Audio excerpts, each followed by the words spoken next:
ଜୟ ଜଗନ୍ନାଥ ଜୟ ମା ତାରିଣୀ। ମୁଁ ବିକି ଆପଣଙ୍କୁ ସ୍ୱାଗତ କରୁଛି ଆମ ୟୁଟ୍ୟୁବ ଚ୍ୟାନେଲ ଓଡ଼ିଶା ଟେଚ୍ ଅପଡେଟ୍ସକୁ। ଆଜି 1 ଅକ୍ଟୋବର 2025 ବୁଧବାର। ଆଜି ଦିନଭରି ଅନେକ ଗୁରୁତ୍ୱପୂର୍ଣ୍ଣ ଖବର ଗୁଡ଼ିକ ଆସି ଚାଲନ୍ତୁ ତାଙ୍କ ଉପରେ ନଜର ପକାଇବା। ଯଦି ଆପଣ ପ୍ରଥମ ଥର ପାଇଁ ଆମ ଚ୍ୟାନେଲକୁ ଆସିଥାନ୍ତି ତେବେ ସବସ୍କ୍ରାଇବ କରିବେ। ଯଦି ଭିଡ଼ିଓଟି ଭଲ ଲାଗିଥାଏ ତେବେ ଲାଇକ୍ କରିବାକୁ ଭୁଲିବେନି। ନମ୍ବର 1, ଶିରୀଷ ମୁର୍ମୁ ହେଲେ ଆର୍ବିଆଇର ଡେପୁଟି ଗଭର୍ଣ୍ଣର। ପୁଣି ଜଣେ ଓଡ଼ିଆଙ୍କୁ ରିଜର୍ଭ ବ୍ୟାଙ୍କରେ ଗୁରୁ ଦାୟିତ୍ୱ ମିଳିଛି। ଭାରତୀୟ ରିଜର୍ଭ ବ୍ୟାଙ୍କ ଡେପୁଟି ଗଭର୍ଣ୍ଣର ଭାବେ ଶିରୀଷ ଚନ୍ଦ୍ର ମୁର୍ମୁଙ୍କୁ ନିଯୁକ୍ତି ମିଳିଛି। ଅକ୍ଟୋବର 9ରେ ସେ ଦାୟିତ୍ୱ ଗ୍ରହଣ କରିବେ ଏବଂ 3 ବର୍ଷ ପାଇଁ ଏହି ପଦବୀରେ ରହିବେ। ଶିରୀଷଙ୍କ ନିଯୁକ୍ତି ଅନୁମୋଦନ ଦେଇଛି କେନ୍ଦ୍ର କ୍ୟାବିନେଟର ନିଯୁକ୍ତି କମିଟି। ଏବେ ରିଜର୍ଭ ବ୍ୟାଙ୍କର ଏକ୍ଜିକ୍ୟୁଟିଭ ଡାଇରେକ୍ଟର ଅଛନ୍ତି ଶିରୀଷ ଚନ୍ଦ୍ର ମୁର୍ମୁ। ତାଙ୍କ ଘର ମୟୂରଭଞ୍ଜ ଜିଲ୍ଲା ବେତନଟିରେ। ବର୍ତ୍ତମାନ ଡେପୁଟି ଗଭର୍ଣ୍ଣର ଥିବା ରାଜେଶ୍ୱର ରାଓଙ୍କ କାର୍ଯ୍ୟକାଳ ଅକ୍ଟୋବର 8ରେ ଶେଷ ହେବ। ଏପଟେ ଶିରୀଷ ଚନ୍ଦ୍ର ମୁର୍ମୁଙ୍କୁ ଶୁଭେଚ୍ଛା ଓ ଅଭିନନ୍ଦନ ଜଣାଇଛନ୍ତି ମୁଖ୍ୟମନ୍ତ୍ରୀ ମନୋହର ଚରଣ ମାଝୀ। ସୂଚନାଯୋଗ୍ୟ ଯେ ମୟୂରଭଞ୍ଜ ଜିଲ୍ଲା ବେତନଟି ଶିରୀଷ ଚନ୍ଦ୍ର ମୁର୍ମୁ ହେଉଛନ୍ତି ପୂର୍ବତନ ସିଏଜି ତଥା ଜାମ୍ମୁ କାଶ୍ମୀରର ପୂର୍ବତନ ଉପରାଜ୍ୟପାଳ ଗିରୀଶ ଚନ୍ଦ୍ର ମୁର୍ମୁଙ୍କ ଭାଇ। ନମ୍ବର 2, ଶିକ୍ଷା ବିଭାଗରେ ବଦଳିକୁ ନେଇ ଗଣଶିକ୍ଷା ବିଭାଗର ବଡ଼ ନିଷ୍ପତ୍ତି। ଶିକ୍ଷକ ଏବଂ ଶିକ୍ଷୟିତ୍ରୀଙ୍କ ପରେ ଏବେ ଶିକ୍ଷା ବିଭାଗରେ ଥିବା ଅଧିକାରୀ ଓ କର୍ମଚାରୀ ପାଳି। ଆଗକୁ ଆଉ ଗୋଟିଏ ସ୍ଥାନରେ 3 ବର୍ଷରୁ ଅଧିକ ଦିନ ରହିପାରିବେ ନାହିଁ ଶିକ୍ଷା ବିଭାଗରେ ଥିବା ଅଧିକାରୀମାନେ। 3 ବର୍ଷରୁ ଅଧିକ ଦିନ ଧରି ଗାଦି ମାଡ଼ି ବସିଥିବା ସମସ୍ତ ଅଧିକାରୀଙ୍କୁ ଅନ୍ୟ ସ୍ଥାନକୁ ବଦଳି କରାଯିବ। ଏ ନେଇ ନିଷ୍ପତ୍ତି ନେଇଛନ୍ତି ବିଦ୍ୟାଳୟ ଓ ଗଣଶିକ୍ଷା ବିଭାଗ। ଚଳିତ ବର୍ଷ 50% ଅଧିକାରୀ କର୍ମଚାରୀ ବଦଳି ହେବେ। ଆସନ୍ତା ବର୍ଷକୁ ବାକି ରହିଯାଇଥିବା ଅଣଶିକ୍ଷକଙ୍କୁ ବଦଳି କରାଯିବ। ସେହିପରି ନିଜ ଜିଲ୍ଲା କିମ୍ବା ବ୍ଲକରେ କାର୍ଯ୍ୟ କରିପାରିବେନି କୌଣସି ଅଧିକାରୀ। କାର୍ଯ୍ୟକାଳକୁ ଶେଷ 2 ବର୍ଷ ବାକି ଥିବା ଅଧିକାରୀଙ୍କୁ ବଦଳି କରାଯାଇପାରିବ ନାହିଁ, ଚିଠିରେ ଉଲ୍ଲେଖ ରହିଛି। ବିଭାଗ ପକ୍ଷରୁ କୁହାଯାଇଛି ଯେ ଗତ ଅଗଷ୍ଟ ମାସ 20 ତାରିଖରେ ସାଧାରଣ ପ୍ରଶାସନ ବିଭାଗ ପକ୍ଷରୁ ଅଧିକାରୀଙ୍କ ବଦଳି ନେଇ ଏକ ମାର୍ଗଦର୍ଶିକା ଜାରି ହୋଇଥିଲା। ଏଥିରେ ଥିବା ନିର୍ଦ୍ଦେଶନାମା ଅନୁଯାୟୀ ବଦଳି କରାଯିବ। ତେବେ ଉଚ୍ଚପଦସ୍ଥ ଅଧିକାରୀଙ୍କ ଅନୁମତି ନେଇ ବଦଳି କରାଯିବ ବୋଲି ଜଣାପଡ଼ିଛି। ନମ୍ବର 3, ପୁଣି ଓଡ଼ିଆ ପୁଅଙ୍କୁ ଦେଲେ ବଡ଼ ଦାୟିତ୍ୱ। ଟିମ୍ ଇଣ୍ଡିଆର ମ୍ୟାନେଜର ହେଲେ ଯୁଗଳ କିଶୋର, ଯିଏକି ଓଡ଼ିଶାର ପୁଅ। ଓଡ଼ିଶା ପୁଅକୁ ବିସିସିଆଇର ବଡ଼ ଦାୟିତ୍ୱ। ଟିମ୍ ଇଣ୍ଡିଆର ମ୍ୟାନେଜର ଦାୟିତ୍ୱରେ ରହିବେ ଓଡ଼ିଆ କ୍ରିକେଟର ଆସୋସିଏସନ ସଦସ୍ୟ ଯୁଗଳ କିଶୋର ସାମଲ। ଆଗାମୀ ଭାରତ ଓ ୱେଷ୍ଟଇଣ୍ଡିଜ ଟେଷ୍ଟ ସିରିଜ ପାଇଁ ବିସିସିଆଇ ତାଙ୍କୁ ଚୟନ କରିଛି। ବୌଦ୍ଧ ଜିଲ୍ଲା କ୍ରିକେଟ ସଂଘର ସମ୍ପାଦକ ଭାବେ ଦୀର୍ଘ ଦିନ ହେଲା ସେ ଦାୟିତ୍ୱ ନିର୍ବାହ କରିଆସୁଛନ୍ତି। ପୂର୍ବରୁ ସେ ଓଡ଼ିଶା ରଣଜୀ ଦଳର ମ୍ୟାନେଜର ରହିଥିବା ସହ ଦିନିକିଆ ଆନ୍ତର୍ଜାତିକ ମ୍ୟାଚରେ ବିସିସିଆଇର ପର୍ଯ୍ୟବେକ୍ଷକ ରହିଥିଲେ। ଆସନ୍ତା ମାସରେ ଭାରତ ଓ ୱେଷ୍ଟଇଣ୍ଡିଜ ମଧ୍ୟରେ 2ଟି ଘରୋଇ ଟେଷ୍ଟ ଖେଳାଯିବ। ପ୍ରଥମଟି ଅହମ୍ମଦାବାଦରେ ଅକ୍ଟୋବର 2ରୁ 6 ତାରିଖ ଓ ଦ୍ୱିତୀୟଟି ଦିଲ୍ଲୀରେ ଅକ୍ଟୋବର 10ରୁ 14 ତାରିଖ ପର୍ଯ୍ୟନ୍ତ ଖେଳାଯିବ। ଟେଷ୍ଟ ସିରିଜ ଆରମ୍ଭ ହେବା ପୂର୍ବରୁ ଟିମ୍ ଇଣ୍ଡିଆ ମ୍ୟାନେଜର ଦାୟିତ୍ୱ ଯୁଗଳ କିଶୋର ସାମଲଙ୍କୁ ଦିଆଯାଇଛି। ବୌଦ୍ଧ ଜିଲ୍ଲା କ୍ରିକେଟ ସଂଘର ସମ୍ପାଦକ ଦାୟିତ୍ୱ ଥିବା ଯୁଗଳ ସାମଲଙ୍କୁ ଏହି ଦାୟିତ୍ୱ ମିଳିବା କ୍ରିକେଟ ସଂଘ ସହ ବିଭିନ୍ନ ସଂଗଠନ ପକ୍ଷରୁ ଶୁଭେଚ୍ଛାର ସୁଅ ଛୁଟି ଆସିଛି। ରବିବାର ବୌଦ୍ଧ ଜିଲ୍ଲା ବିଜେପି ଦଳ ସହିତ ବୌଦ୍ଧ ବିଧାୟକ ସରୋଜ କୁମାର ପ୍ରଧାନ କିଶୋର ସାମଲଙ୍କୁ ପୁଷ୍ପଗୁଚ୍ଛ ଓ ଉତ୍ତରୀୟ ଦେଇ ସମ୍ମାନିତ କରିଥିଲେ। ନମ୍ବର 4, ରାଜ୍ୟ କ୍ୟାବିନେଟର ଗୁରୁତ୍ୱପୂର୍ଣ୍ଣ ବୈଠକ। 4ଟି ପ୍ରସ୍ତାବ ଉପରେ ବାଜିଲା ମୋହର। ସଲିରେ ରାଜ୍ୟ କ୍ୟାବିନେଟର ଗୁରୁତ୍ୱପୂର୍ଣ୍ଣ ବୈଠକ। 3 ବିଭାଗର 4ଟି ପ୍ରସ୍ତାବ ଉପରେ ବାଜିଲା ମୋହର।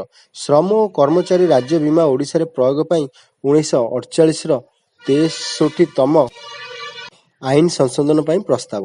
ଏହା 20 କିମ୍ବା ଅଧିକ କର୍ମଚାରୀ ନିୟୋଜିତ କରିଥିବା ଦୋକାନ, ବ୍ୟବସାୟିକ ପ୍ରତିଷ୍ଠାନ ପାଇଁ ଲାଗୁ ହେବ। ଓଡ଼ିଆରେ ସାଇନ ବୋର୍ଡ ପ୍ରଦର୍ଶନ ପାଇଁ ଦିନକୁ କାର୍ଯ୍ୟ 9 ଘଣ୍ଟାରୁ 10 ଘଣ୍ଟା ବୃଦ୍ଧି। କୌଣସି ପ୍ରତିଷ୍ଠାନରେ ଜଣେ କର୍ମଚାରୀ 10 ଘଣ୍ଟାରୁ ଅଧିକ କାମ କଲେ ଓଭର ଟାଇମ୍ ପାଇବେ। ରାତିରେ ମହିଳା କର୍ମଚାରୀ ଚାହିଁଲେ କାମ କରିପାରିବେ। ଲିଖିତ ସମ୍ମତି ପ୍ରଦାନ କରିବେ। ସୁରକ୍ଷା ପ୍ରତି ଧ୍ୟାନ ଦେବେ ସରକାର। ଗୋଦାବରୀଶ ଆଦର୍ଶ ପ୍ରାଥମିକ ବିଦ୍ୟାଳୟ ଯୋଜନାରେ ବିଦ୍ୟାଳୟର ବିକାଶ ପାଇଁ ପ୍ରସ୍ତାବ ଅନୁମୋଦିତ ହୋଇଛି। ଶିକ୍ଷା ଅଧିକାରୀ ଆଇନ 2009ର ଉଦ୍ଦେଶ୍ୟକୁ ପୂରଣ ପାଇଁ ସମନ୍ୱୟ ରକ୍ଷା କରି ପ୍ରତି ପଞ୍ଚାୟତ ସ୍ତରରେ ପ୍ରାଥମିକ ସ୍ତରରେ ଗୋଟିଏ ଲେଖାଏଁ ବିଦ୍ୟାଳୟ ସ୍ଥାପନ ହେବ। 3 ବର୍ଷ ପର୍ଯ୍ୟନ୍ତ 2200ଟି ବିଦ୍ୟାଳୟ ନିର୍ମାଣ ଆଉ ଖର୍ଚ୍ଚ ହେବ 1200 କୋଟି। 5 କୋଟିରୁ ଅଧିକ ଟଙ୍କା ଗୋଟିଏ ବିଦ୍ୟାଳୟ ପାଇଁ ଖର୍ଚ୍ଚ ହେବ। ପ୍ରଥମ ପର୍ଯ୍ୟାୟରେ 3 ବର୍ଷ ଏବଂ ପରେ ସମସ୍ତ ପଞ୍ଚାୟତରେ ନିର୍ମାଣ କରାଯିବ। କେନ୍ଦୁଝର ଘଟଗାଁ ତାରିଣୀ ମନ୍ଦିର ଓ ପାରିପାର୍ଶ୍ୱିକ ଉନ୍ନତି ପାଇଁ ଡିପିଆର୍ ପ୍ରସ୍ତୁତ ସରିଛି। 69 ଏକରରେ ପାରିପାର୍ଶ୍ୱିକ ଉନ୍ନତି ହେବ। ଖର୍ଚ୍ଚ ହେବ 226 ଟଙ୍କା। 246,000 ବିଶିଷ୍ଟ ଛାତ୍ରୀନିବାସ, ନଡ଼ିଆ ଭଣ୍ଡାର, ଏକା ସାଙ୍ଗରେ ବସିଲା ଭଳି 500 ସିଟ୍ ବିଶିଷ୍ଟ ହଲ୍ ନିର୍ମାଣ ହେବ। ନମ୍ବର 5, ଜିଓ ଏୟାରଟେଲକୁ ପଛରେ ପକାଇଲା BSNL। ସରକାରୀ ଟେଲିକମ୍ କମ୍ପାନୀ BSNL ଆଉ ଏକ ଶସ୍ତା ପ୍ଲାନ୍ ଲଞ୍ଚ କରିଛି। ଏହି ଯୋଜନା 30 ଦିନର ବୈଧତା ସହିତ ଆସିଥାଏ ଏବଂ ଘରୋଇ କମ୍ପାନୀଗୁଡ଼ିକ ତୁଳନାରେ ପ୍ରାୟ 40% ଶସ୍ତା। ଏଥିରେ ଉପଭୋକ୍ତାମାନେ ଅନେକ ଅତିରିକ୍ତ ସୁବିଧା ସହିତ ଅସୀମିତ କଲିଂ ଏବଂ ଡାଟା ପାଇବେ। ଏହି ନୂତନ ପ୍ରିପେଡ୍ ରିଚାର୍ଜ ଯୋଜନା 225 ଟଙ୍କାରେ ଉପଲବ୍ଧ। ଏହା ସାରା ଭାରତରେ ଗ୍ରାହକମାନଙ୍କୁ ଅସୀମିତ କଲିଂ, ମାଗଣା ଜାତୀୟ ରୋମିଂ, ପ୍ରତିଦିନ 2.5 GB ହାଇସ୍ପିଡ୍ ଡାଟା ଏବଂ ପ୍ରତିଦିନ 100ଟି SMS ପ୍ରଦାନ କରେ। ଏହା ବ୍ୟତୀତ ପ୍ରତ୍ୟେକ ପ୍ରିପେଡ୍ ଯୋଜନା ସହିତ BSNL ଉପଭୋକ୍ତାମାନଙ୍କୁ BITV ଆପ୍ ପାଇଁ ମାଗଣା ଆକ୍ସେସ୍ ପ୍ରଦାନ କରେ, ଯାହା 350ରୁ ଅଧିକ ଲାଇଭ୍ ଟିଭି ଚ୍ୟାନେଲ ଓ OTT ଆପ୍ ପାଇଁ ଆକ୍ସେସ୍ ପ୍ରଦାନ କରେ। BSNL ସମ୍ପ୍ରତି ସାରା ଭାରତରେ ଏହାର 4G ସେବା ଆରମ୍ଭ କରିଛି। କମ୍ପାନୀ ଦାବି କରିଛି ଯେ ଏହି ନେଟୱାର୍କ ସମ୍ପୂର୍ଣ୍ଣ ସ୍ୱଦେଶୀ ପ୍ରଯୁକ୍ତି ବିଦ୍ୟା ଉପରେ ଆଧାରିତ ଏବଂ ଆଗାମୀ 5G ଅପଗ୍ରେଡ୍ ପାଇଁ ସମ୍ପୂର୍ଣ୍ଣ ପ୍ରସ୍ତୁତ। BSNL ପ୍ରାୟ 98,000 ନୂତନ ମୋବାଇଲ ଟାୱାର ସ୍ଥାପନ କରିବାକୁ ଯୋଜନା କରୁଛି, ଯାହାଦ୍ୱାରା ଉପଭୋକ୍ତାମାନଙ୍କୁ ଆହୁରି ଭଲ ନେଟୱାର୍କ କଭରେଜ ଏବଂ ସଂଯୋଗ ପ୍ରଦାନ କରାଯିବ। ଏୟାରଟେଲ ଏବଂ VI 30 ଦିନିଆ ପ୍ଲାନ୍ ତୁଳନାରେ ଉଭୟ କମ୍ପାନୀ ଏହି ପ୍ୟାକ୍ 369 ପ୍ରଦାନ କରୁଛି। ଏହାର ଅର୍ଥ ହେଉଛି ଗ୍ରାହକମାନଙ୍କୁ BSNL ଅପେକ୍ଷା 174 ଅଧିକ ଖର୍ଚ୍ଚ କରିବାକୁ ପଡ଼ିବ। BSNL ପରି ଏୟାରଟେଲ ଏବଂ VI ଅସୀମିତ କଲିଂ, ପ୍ରତିଦିନ 2.5 GB ଡାଟା ଏବଂ ପ୍ରତିଦିନ 100 SMS ପ୍ରଦାନ କରୁଛନ୍ତି। ଏହାର ଅର୍ଥ ହେଉଛି BSNL ବହୁତ କମ୍ ମୂଲ୍ୟରେ ସମାନ ସୁବିଧା ପ୍ରଦାନ କରୁଛି। ନମ୍ବର 6, 193ଟି ମଣ୍ଡପ ଜଗିବେ 61ଟି ପ୍ଲାଟୁନ୍ ଫୋର୍ସ।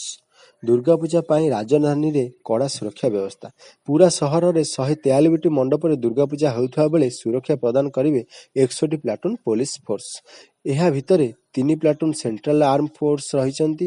3 ଜଣ DCP ରାଙ୍କର ଅଫିସର ମନିଟର କରିବେ। 24ଟି ମଣ୍ଡପରେ ମାଙ୍କ ମୂର୍ତ୍ତିରେ ସୁନା ଓ ରୂପା ଅଳଙ୍କାର ବ୍ୟବହାର ହେଉଥିବାରୁ ସେଠାରେ ସୁରକ୍ଷା ବ୍ୟବସ୍ଥା ବ୍ୟାପକ କରାଯାଇଛି। ଡ୍ରୋନ୍ ଦ୍ୱାରା ମଧ୍ୟ ସୁରକ୍ଷା ବ୍ୟବସ୍ଥା ଯାଞ୍ଚ ହେବ। 4ଟି ଡ୍ରୋନ୍ର ବ୍ୟବସ୍ଥା ହୋଇଛି। ଏହାକୁ ସ୍ମାର୍ଟ ସିଟି କ୍ୟାମେରା ଦ୍ୱାରା ମନିଟର କରାଯିବ। କମିଶନରେଟ୍ ପୋଲିସର ହଟ୍ ଟିମ୍ ମହିଳାଙ୍କ ସୁରକ୍ଷା ଦିଗରେ ନିୟୋଜିତ ହୋଇଛି। ମୋବାଇଲ ପେଟ୍ରୋଲିଂ ବ୍ୟାପକ ହୋଇଛି। Striking force, special tactical unit, bomb disposal squad ମଧ୍ୟ ମୁତୟନ ହୋଇଛନ୍ତି।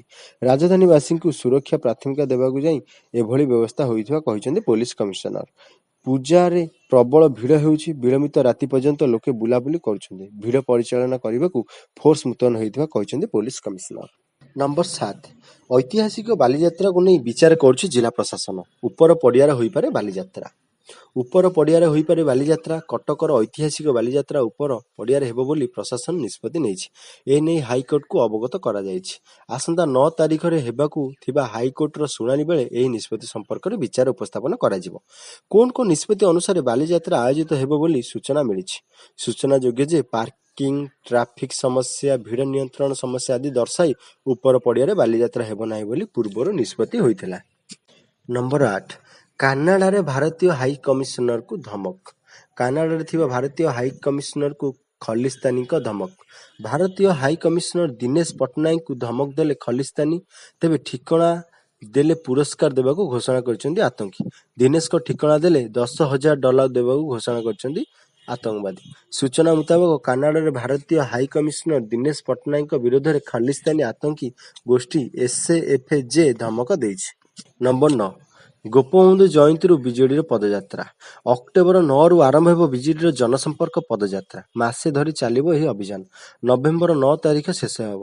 ଦଳ ପକ୍ଷରୁ ଏହି ସୂଚନା ଦିଆଯାଇଛି।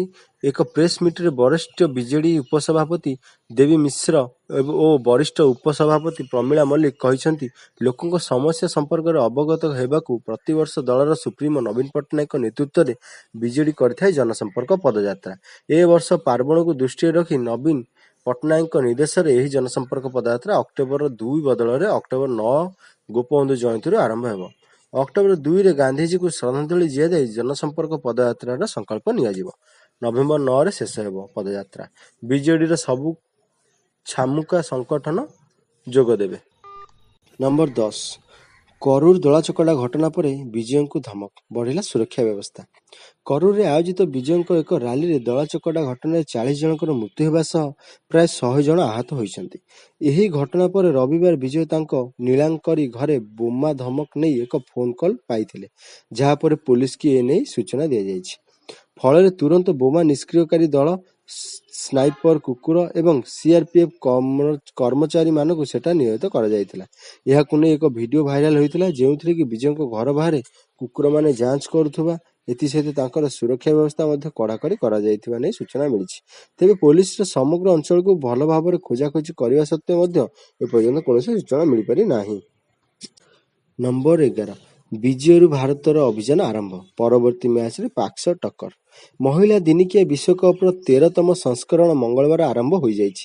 ତେବେ ଭାରତୀୟ ମହିଳା କ୍ରିକେଟ ଦଳ ବିଜୟ ସହିତ ବିଶ୍ୱକପ ଆରମ୍ଭ କରିଛି। ଭାରତ ଶ୍ରୀଲଙ୍କା ମହିଳା ଦଳକୁ 59 ରନରେ ପରାସ୍ତ କରିଛି। ପ୍ରଥମେ ବ୍ୟାଟିଂ କରି ଭାରତୀୟ ଦଳ 47 ଓଭରରେ 269 ରନ୍ କରିଥିବା ବେଳେ ଶ୍ରୀଲଙ୍କା ଦଳ 45.4 ଓଭରରେ କେବଳ 211 ରନ୍ କରିପାରିଥିଲା। ବର୍ଷା ଯୋଗୁଁ ମ୍ୟାଚ୍ ବାଧାପ୍ରାପ୍ତ ହୋଇଥିଲେ, ଯାହାଫଳରେ 50 ଓଭର କମ୍ କରାଯାଇଥିଲା। ଭାରତ ଓ ପାକିସ୍ତାନ ମଧ୍ୟରେ ସମ୍ପର୍କ ଭଲ ନଥିବାରୁ ଏହି ବିଶ୍ୱକପର କିଛି ମ୍ୟାଚ୍ ହାଇଦ୍ରାବାଦ ମଡେଲରେ ଶ୍ରୀଲଙ୍କାରେ ଖେଳାଯିବ ବୋଲି କୁହାଯାଇଛି। ଟିମ୍ ଇଣ୍ଡିଆ ଏବେ ଅକ୍ଟୋବର 5 ତାରିଖରେ କଲମ୍ବୋରେ ପାକିସ୍ତାନକୁ ଭେଟିବ। ଭାରତର ବିଜୟରେ ଅମନଜୋତ କୌର ଏବଂ ଦୀପ୍ତି ଶର୍ମା ସବୁଠାରୁ ବଡ଼ ଅବଦାନ ରଖିଥିଲେ।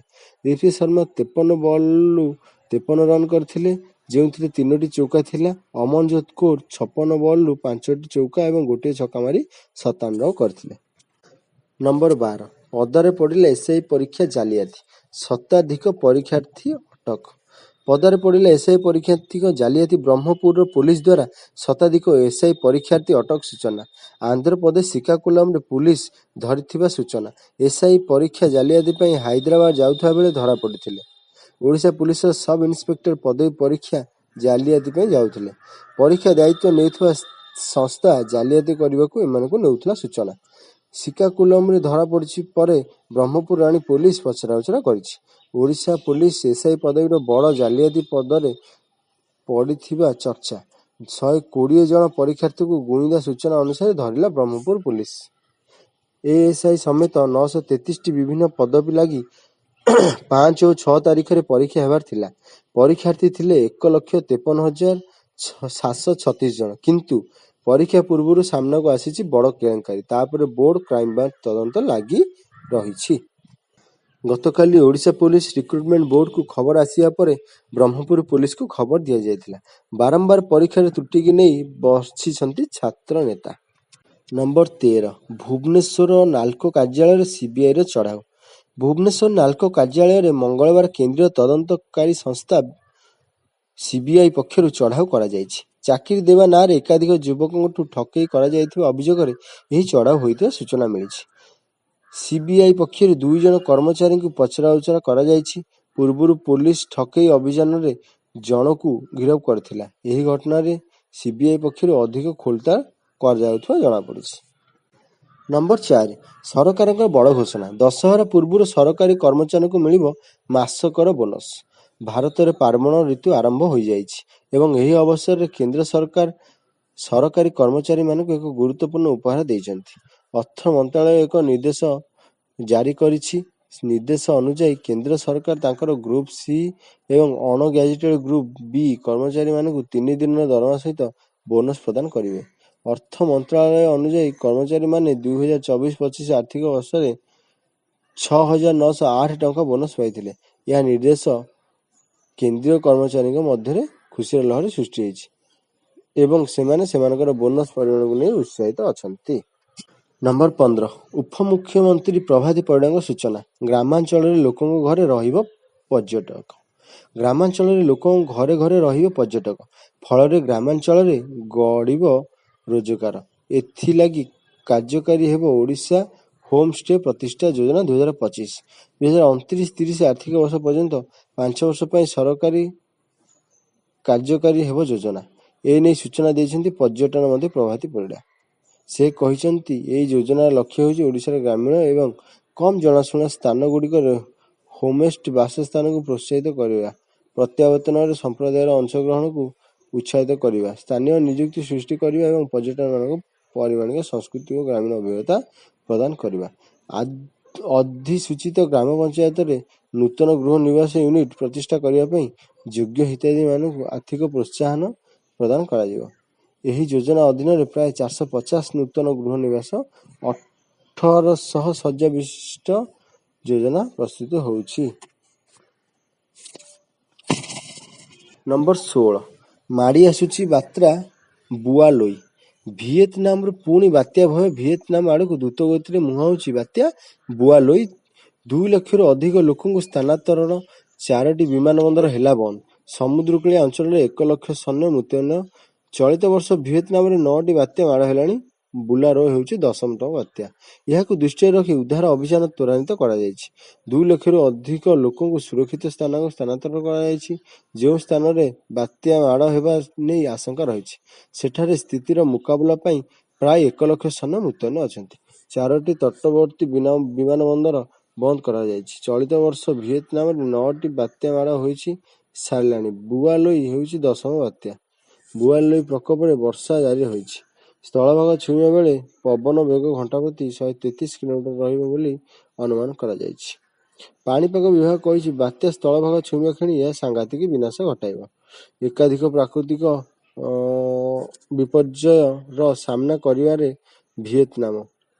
ବାତ୍ୟା ବୁଆଲୋଇ ପ୍ରଭାବରେ ଶକ୍ତିଶାଳୀ ପବନ, ବର୍ଷା, ବୃଷ୍ଟିପାତ, ବନ୍ୟା ଅଞ୍ଚଳ, ବନ୍ୟା, ଭୂସ୍ଖଳନ ଓ ତଟବର୍ତ୍ତୀ ବିପର୍ଯ୍ୟୟ ଭଳି ଘଟଣା ଦେଖିବାକୁ ମିଳିପାରେ। ନମ୍ବର 17 ରେଳ ବିଭାଗରେ ବମ୍ପର ନିଯୁକ୍ତି ସୁଯୋଗ। ସରକାରୀ ଚାକିରି ଖୋଜୁଥିବା ଯୁବକ ଯୁବତୀମାନଙ୍କ ପାଇଁ ରେଳ ବିଭାଗ ଏକ ସୁବର୍ଣ୍ଣ ସୁଯୋଗ ପ୍ରଦାନ କରିଛି। ରେଳବାଇ ନିଯୁକ୍ତି board RRB junior engineer, depot material superintendent, DMS, ରାସାୟନିକ ଏବଂ ଧାତୁ ସହାୟକ ଭଳି ପଦବୀରେ ନିଯୁକ୍ତି ପାଇଁ ଏକ ସଂକ୍ଷିପ୍ତ ବିବରଣୀ ବିଜ୍ଞପ୍ତି ଜାରି ପ୍ରକାଶ କରିଛି। ଏହି ନିଯୁକ୍ତି ଅଭିଯାନ ଅଧୀନରେ ମୋଟ 2570 ଯୋଗ୍ୟ ପ୍ରାର୍ଥୀଙ୍କୁ ଚୟନ କରାଯିବ। ଏହି ପଦବୀଗୁଡ଼ିକ ପାଇଁ ଆବେଦନ ପ୍ରକ୍ରିୟା ଅକ୍ଟୋବର 31, 2025ରେ ଆରମ୍ଭ ହେବ। ପ୍ରାର୍ଥୀମାନେ କେବଳ ଅନଲାଇନରେ ସେମାନଙ୍କର ଆବେଦନ ଦାଖଲ କରିବାକୁ ପଡ଼ିବ। ଆଗ୍ରହୀ ପ୍ରାର୍ଥୀମାନେ 30 ନଭେମ୍ବର 2025 ପର୍ଯ୍ୟନ୍ତ ସମୟ ପାଇପାରିବେ। ଆବେଦନ ପ୍ରକ୍ରିୟା ସମ୍ପୂର୍ଣ୍ଣ ଡିଜିଟାଲ ହେବା ଅର୍ଥାତ୍ କୌଣସି ଅଫଲାଇନରେ ଫର୍ମ ଗ୍ରହଣ କରାଯିବ ନାହିଁ। ନିଯୁକ୍ତି ସମ୍ପର୍କରେ ଅଧିକ ସୂଚନା ପାଇଁ ପ୍ରାର୍ଥୀମାନେ ସରକାରୀ ୱେବସାଇଟ rrbguwahati.government.in ରେ ପରିଦର୍ଶନ କରନ୍ତୁ। ନମ୍ବର 18 1 ଅକ୍ଟୋବରରୁ ଲାଗୁ ହେବ ସ୍ପିଡ ପୋଷ୍ଟର ନୂଆ ଶୁଳ୍କ। 13 ବର୍ଷ ପରେ ମହଙ୍ଗା ହେଲା ସ୍ପିଡ ପୋଷ୍ଟ। ଡାକ ବିଭାଗ ପକ୍ଷରୁ ସ୍ପିଡ ପୋଷ୍ଟ ପାଇଁ ନୂଆ ଶୁଳ୍କ ବ୍ୟବସ୍ଥା ଲାଗୁ କରିଛନ୍ତି। ଏହା ଅକ୍ଟୋବରରୁ ଲାଗୁ ହେବ। ବର୍ଦ୍ଧିତ ଶୁଳ୍କ ସହ କେତେକ ନୂଆ ସୁବିଧା ମଧ୍ୟ ଘୋଷଣା କରାଯାଇଛି। ଗ୍ରାହକଙ୍କ ପରିବର୍ତ୍ତନ ଆବଶ୍ୟକତା ସହିତ ଖାପ ଖୁଆଇବା ଏବଂ ସ୍ପିଡ ପୋଷ୍ଟରେ ନିର୍ଭରଯୋଗ୍ୟତା ଓ ସୁରକ୍ଷା ସୁବିଧାକୁ ଆହୁରି ବୃଦ୍ଧି କରିବା ଲକ୍ଷ୍ୟରେ ବିଭାଗ ଏହି ପଦକ୍ଷେପ ନେଇଛି। ବଢୁଥିବା ପରିଚାଳନା ଖର୍ଚ୍ଚ ଓ ସେବାର ଆଧୁନିକୀକରଣକୁ ଧ୍ୟାନରେ ରଖି ନୂଆ ଶୁଳ୍କ ଘୋଷଣା କରାଯାଇଛି। ପ୍ରାୟତଃ 50 ଗ୍ରାମ ପର୍ଯ୍ୟନ୍ତ ଓଜନ ବା ଦୂରତା ପାଇଁ ସ୍ଥାନୀୟ ସ୍ପିଡ ପୋଷ୍ଟର ଶୁଳ୍କ 19 ଟଙ୍କା ହେବା ସହିତ ଅଧିକ 200 କିମି ପାଇଁ 47 ଟଙ୍କା ଶୁଳ୍କ ରଖାଯାଇଛି। ସେହିପରି 51ରୁ 250 କିଲୋମିଟର ଗ୍ରାମ ପର୍ଯ୍ୟନ୍ତ 24ରୁ 77 ଟଙ୍କା, 251ରୁ 500 ଗ୍ରାମ ପର୍ଯ୍ୟନ୍ତ 28ରୁ 93 ଶୁଳ୍କ ଦେବାକୁ ହେବ। 13 ବର୍ଷ ପରେ ଏହି ଶୁଳ୍କକୁ ବୃଦ୍ଧି ପାଇଛି। ଶେଷ ଥର ପାଇଁ ଅକ୍ଟୋବର 2021ରେ ସ୍ପିଡ ପୋଷ୍ଟ ଶୁଳ୍କ ବୃଦ୍ଧି କରାଯାଇଛି। ନୂଆ ସୁବିଧା ମଧ୍ୟରେ ରହିଛି OTP ଆଧାରିତ ସୁରକ୍ଷିତ ବିବରଣୀ, ଅନଲାଇନ ପେମେଣ୍ଟ, SMS ଆଧାରିତ ବିଜ୍ଞପ୍ତି, ସୁବିଧାଜନକ ଅନଲାଇନ ବୁକିଂ, ପ୍ରକୃତି ସମୟ ଅପଡେଟ୍ ଓ ପଞ୍ଜୀକରଣ ସୁବିଧା। ନମ୍ବର 19 କାଲି ବଙ୍ଗୋପସାଗରରେ ଲଘୁଚାପ, ଫିକା ପଡ଼ିପାରେ ଦଶହରା। ଆସୁଛି ଆଉ ଏକ ଲଘୁଚାପ ଅକ୍ଟୋବର 2ରେ ନେବ ଅବପାତର ରୂପ। ଉତ୍ତର ଆଣ୍ଡାମାନ ସାଗରରେ ଦାନା ବାନ୍ଧୁଛି ଏକ ଘୂର୍ଣ୍ଣିବଳୟ। IMDର ଆକଳନ ଅନୁସାରେ ଏହାର ପ୍ରଭାବରେ ଅକ୍ଟୋବର 1ରେ କେନ୍ଦ୍ରୀୟ ବଙ୍ଗୋପସାଗରରେ ଏକ ଲଘୁଚାପ କ୍ଷେତ୍ର ସୃଷ୍ଟି ହେବାର ସମ୍ଭାବନା ରହିଛି, ଯାହାକି ଉତ୍ତର ପଶ୍ଚିମ ଦିଗରେ ଗତି କରିବା ସହ ଅକ୍ଟୋବର 2 ବେଳକୁ ଅବପାତର ରୂପ ନେଇପାରେ। ବଙ୍ଗୋପସାଗରରେ ଲଘୁଚାପ ଦାନା ବାନ୍ଧିଥିବାରୁ ପୂଜାର ଶେଷ 2 ଦିନକୁ ଫିକା ପକାଇବା ଆଶଙ୍କା କରାଯାଇଛି। ପାଣିପାଗ ବିଶେଷଜ୍ଞଙ୍କ ଆକଳନ ଅନୁସାରେ ଆସନ୍ତାକାଲି ରାତିରେ ଉତ୍ତର ଉପକୂଳ ସମେତ ଆଭ୍ୟନ୍ତରୀଣ କିଛି ଜିଲ୍ଲାରେ ପ୍ରବଳ ବର୍ଷା ହେବାର ସମ୍ଭାବନା ରହିଛି। 1 ତାରିଖ ପୁରୀ, ଜଗତସିଂହପୁର, କେନ୍ଦ୍ରାପଡ଼ା, ଭଦ୍ରକ, ବାଲେଶ୍ୱର ଜିଲ୍ଲାରେ ଆସନ୍ତାକାଲି ମଧ୍ୟରୁ ବର୍ଷା ଅନୁଭୂତ ହେବ। 2 ତାରିଖରେ ଭଦ୍ରକ, ବାଲେଶ୍ୱର, କେନ୍ଦ୍ରାପଡ଼ା, ମୟୂରଭଞ୍ଜ, କେନ୍ଦୁଝର, ଯାଜପୁର, ଢେଙ୍କାନାଳ, ସୁନ୍ଦରଗଡ଼, ଦେଓଗଡ଼, ଅନୁଗୁଳ, ସମ୍ବଲପୁର ଆଦି ବିଭିନ୍ନ ଜିଲ୍ଲାରେ ପ୍ରବଳରୁ ଅତି ପ୍ରବଳ ବର୍ଷା ହେବାର ସମ୍ଭାବନା। ବଡ଼ ଦାଣ୍ଡରେ ଆଉ ବିକ୍ରି ହେବନି ମଦ ଆମିଷ, ଆଇନଜୀବୀ ପୃଥ୍ୱୀରାଜ ହରିଚନ୍ଦନ ଦେଲେ ସୂଚନା। ବଡ଼ ଦାଣ୍ଡରେ ଆଉ ବିକ୍ରି ମଦ ଆମିଷ, ଶ୍ରୀମନ୍ଦିରର 1 କିମି ପରିଧିରେ ଆଉ ରହିବନି କୌଣସି ମଦ ଦୋକାନ। ଆଇନ ମନ୍ତ୍ରୀ ପୃଥ୍ୱୀରାଜ ହରିଚନ୍ଦନ ଏନେଇ ସୂଚନା ଦେଇଛନ୍ତି। ମଦ ଦୋକାନ ଓ ମାଦକ ଦ୍ରବ୍ୟ ବିକ୍ରି ବନ୍ଦ କରିବେ ସରକାର। ବଡ଼ ଦାଣ୍ଡରେ ଆମିଷ ବି ବନ୍ଦ କରିବାକୁ ନିଆଯାଇଛି ନିଷ୍ପତ୍ତି। ମଦ ବିକ୍ରି ବନ୍ଦ ନେଇ ପଲିସି ଆସିବା ପରେ କାର୍ଯ୍ୟକାରୀ କରାଯିବ ବୋଲି କହିଛନ୍ତି ଆଇନମନ୍ତ୍ରୀ ପୃଥ୍ୱୀରାଜ ହରିଚନ୍ଦନ। ଯଦି କେହି ଅମାନ୍ୟ ନିୟମ ଉଲ୍ଲଂଘନ କରନ୍ତି ତେବେ ତମେ ମତେ ବିରୋଧରେ ଦୃଢ଼ କାର୍ଯ୍ୟାନୁଷ୍ଠାନ ନିଆଯିବ ବୋଲି କୁହାଯାଇଛି। ନମସ୍କାର, ଆଜି ପାଇଁ ଏତିକି। ପରେ ଦେଖାହବ। ଯଦି ଭିଡ଼ିଓଟି ଭଲ ଲାଗେ ତେବେ ଲାଇକ୍ କରିବାକୁ ଭୁଲିବେନି। ଆଉ ନୂତନ କରି ଆମ ଚ୍ୟାନେଲକୁ ଆସିଲେ ସବସ୍କ୍ରାଇବ୍ କରିଦେବେ।